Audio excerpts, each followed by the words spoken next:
10-man Everton stunned Newcastle with Alex Iwobi's last-gasp winner.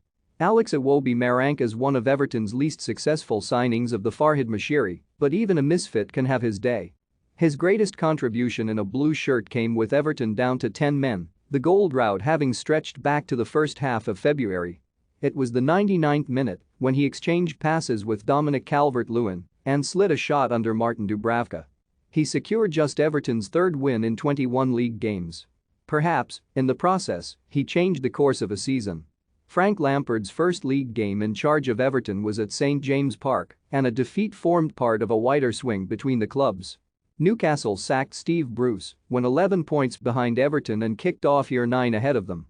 It explained why their supporters began in buoyant mood, taunting their hosts with choruses of the name of Rafael Benitez. A man who has managed both clubs is held in far higher esteem on Tyneside than this part of Merseyside. The visitors also came to jeer Jordan Pickford, though those chants had less meaning with coronavirus sidelining the goalkeeper. Asmir Begovic, who lacks his Sunderland connections, deputised and avoided embarrassment when Fabian Schär tried to lob him from 60 yards. Booed off against Wolves on Sunday, Everton had the crowd firmly behind them as they made an up-tempo start. Yet the only early opportunity they mustered was when Ben Godfrey headed straight at Martin Dubravka.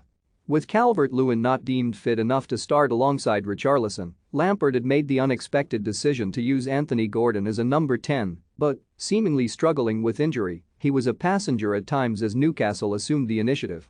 Bruno Guimaraes offered control as they began to camp in the Everton half. The recalled Michael Keane was required to make a couple of well-judged interventions as he showed more solidity than on his previous outing in the 5-0 thrashing at Tottenham. Begovic held a header from Chris Wood and tipped away a menacing cross that Emil Kraft delivered. There were hearty cheers when Seamus Coleman outpaced Ryan Fraser to make a crucial challenge, though it is safe to say it was scarcely the fastest race Goodison has ever witnessed. It ensured parity at the break. It was a scoreline that suited Newcastle better. The second half began with some of the strangest goalmouth action seen here as a protester tied himself to the post.